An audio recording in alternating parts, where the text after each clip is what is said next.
Could I ask what specific measures Jefferson Health has taken to sort of rise to the challenge of COVID-19? Yeah. So from the very beginning of the outbreak, we spared no expense in ensuring the safety of our staff and our patients. So I think one of the things that really helped us is we just assumed, and I'm talking about like January, that this was going to be a nightmare financially. And so instead of trying to, well, maybe we'll do some elective cases or maybe we'll try to hold off on giving people masks. So we went to an all mask environment very early. And we also went to an N95 mask environment in any areas of COVID positive or COVID suspicious patients incredibly early. We developed one of the earliest mobile testing sites and moved testing to parking lots, sidewalks, and mobile testing centers. We very early on, as I said, despite the financial consequences, canceled non-essential surgery and direct patient visits in order to preserve PPE and not increase the COVID risk. At the same time, we made some really compassionate decisions, including allowing one person to accompany a patient in labor and delivery and a loved ones to see a critically ill patient, which in other places created a lot of problems. Our innovation pillar delivered a system for enabling Zoom clinical consults and family meetings with patients in our hospitals. I'd mentioned we had invested heavily previously in healthcare with no address. We went to over 3,000 telehealth visits a day. We launched an artificial intelligence chatbot on our appointments page that assisted with triaging. So we did all this literally within 2 to 3 weeks, which for us, really created the opportunity to be able to keep our employees safe. We quadrupled our occupational therapy and behavioral health opportunities. I mean, just to give you, I think one of the things that's under talked about is the PTSD that a lot of these folks on the front line will do. We were just in Good Morning America because we had a group of nurses that was doing a dance to the Sierra tune and that kind of thing. I'm trying to keep the morale up. But we've had people that literally, imagine this, if you have 2 or 3 kids and you're on the front line, you have to go home. You can't be with your kids. We have these heartbreaking pictures of 3-year-olds that can't really be with their mom, that are communicating with their mom through a screen or through a glass door. I mean, there's going to be long-term sequela to those kind of things. Because of that, we created this Better Together fund, like I said, over a few $1 million. Because people might have their kids at home from school or whatever. They might have an 80-year-old they're taking care of. They might have trouble getting food. But imagine if you then had to, if you're, let's say, somebody that cleans the rooms of our hospitals, you're going to work every day in the middle of COVID patients and then going back to that environment. I mean, so I think that we've really tried to, as best we could, say that the number one thing was going to be our employees. As I said, we had a good start at PPE. We rented 100 ventilators at like $300,000 a month. I mean, just to make sure we were going to, be ready for anything that could happen. So I feel that I really feel that everybody went in full throttle. As I mentioned, our vaccine center came up with a very multifaceted interdisciplinary collaboration around this rabies carrier vaccine. We actually, one of our campuses is a textile university, a design university. They started to work together on how you could reuse and clean with ultraviolet light and hydrogen peroxide PPE masks and 95 masks. So we went all in, and we used every available resource and every creative resource we had to be able to stem this pandemic. You spoke a bit about the financial kind of strain that this is putting on not just one healthcare system, but all healthcare systems right now. What when what is going to be needed to sort of recover, I guess, is the question. Yeah. And has it led to any problems in the near term in terms of what you're able to do? Well, I mean, so for us in the acute term, no, I mean, but you got to understand, we're a 14 hospital, $6 billion in revenue A-rated system. So we have more potential resources than most. Having said that, most nonprofit hospitals, even before this crisis, were running on 1.5% margins. Hmm. So if you think about a 1 or 1.5% margin for a place like us, that's $90 million net operating income. That's not that much across a large system to reinvest. But the feeling is that hospitals of our size will lose between 100 and $150 million a month. So that $90 million might be a $300 million loss. So the question becomes, what does that mean? Some of it will get mitigated by the CARES Act, but not nearly enough. And then the question also becomes, when do you start gearing up non-essential cases? We've talked about, once we get on the other side of the surge, trying to have 3 or 4 non-COVID hospitals, because it sounds good to lay people that we're not doing elective cases, but surgery is never elective for the person that's having it, right? We don't do surgery for the hell of it.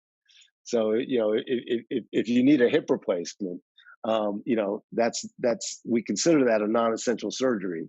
We're still doing obviously heart transplants and pancreatic cancer surgery, but a hip replacement to most people is not really that elective long term.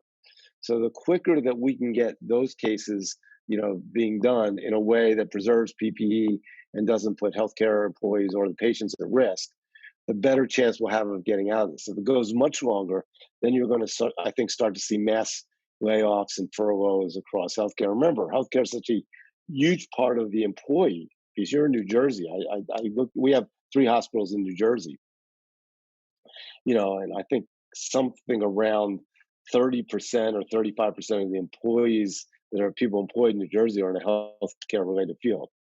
Well, if we go much longer, those people are going to start to be affected, in a way similar to other small businesses. To this point, most health systems have tried to hold on to their even staff that isn't being used right now. So I think it's a real dilemma. You're going to run into this very shortly. How much autonomy do you give to each system to make those decisions? I don't think we should put people at risk. By the same token, we can't wait till 6 months from now to be doing, hip and knee replacements till there's zero chance that nobody can ever get COVID. Both No, of those extremes are a good thing. that's completely fair. I mean, and there's concerns about what the physical and mental health consequences would be if some of these things that are considered non-essential, but if they fall to the wayside for something like 6 months, that has a significant healthcare burden. I mean, Yeah, well, in some respects, it's even worse than that, Grant, because so we have a college of population health, and our folks have been doing some studies about, it's not just people that need procedures; it's also people not getting any screening procedures. So that means women are not getting mammograms, and then what we're very, very, very worried about is that people will be afraid to go into the hospital to get a colonoscopy or a mammogram because they'll be afraid they get COVID even after those are done. So we've started to calculate there's the risk of one person getting COVID post surge, but the risk of somebody, how many 60 or 70-year-olds not getting a colonoscopy for 2 years will get colon cancer. So it's not a simple equation. What I have talked to our senators and Congress people about as well, we need to have a really smart discussion about this. There's a big difference between having 50,000 people in Yankee Stadium. That shouldn't happen for a very long time. Sorry, baseball fans, but that's not essential, and that shouldn't happen for a very long time. With saying hospitals in non-hot spot areas can start to do elective surgery. And by the way, not every state's the same. We see on the cable news every day New York, and I've compared this to when there's terrorism in the Middle East, in Israel or whatever. People that don't know think, boy, that must happen every day. I can't go to Israel. Every place in Israel must be unsafe. Well, no, it's just because you've seen it on TV. Not every place is like New York or Detroit or New Orleans. I have a cousin who's an ICU nurse in Arizona.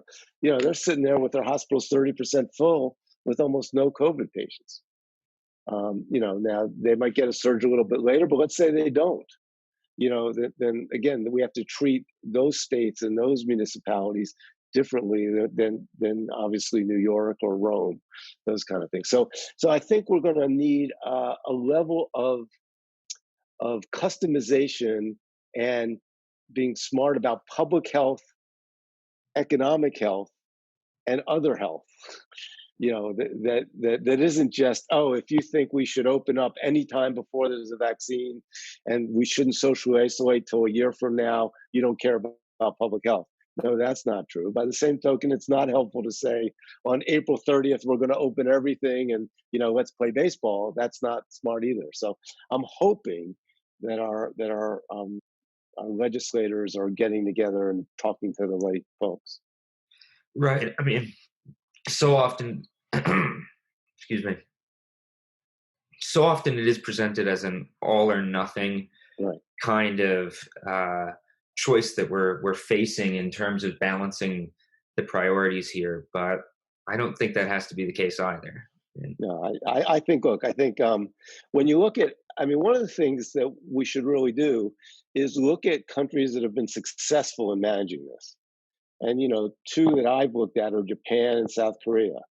And, both have come on the post-COVID side, done some really smart things, shift mentalities, not getting a lot of people, trying not to get a lot of people together, but opening up businesses on a segmented type thing. I think once we get a lot more testing available, I think we might face a future where if you and I want to go to a restaurant together, we'll have to show our little, we're COVID negative card. Those kind of things. But and you'll always have a public health professional say, yeah, but you could have antibodies, and there's cases that it's still we're never going to get to zero. And my only argument with some of the public health folks that I've talked to and seen is their job is to get to a 0.0% risk. And in most cases, that's a wonderful thing. My daughter's got her doctorate in public health, and I love that mentality. That mentality will make a lot more people sick, with other things, and kill the United States as we know it. By the same token, we can't do stupid things. So I don't have all the answers, but I know that it's going to be a very complex three-dimensional chess discussion around how we maintain the health of the country and the health of the vast majority of the people in the country, with the understanding that by doing that, there will always be some risk to any individual going to a restaurant or going to work.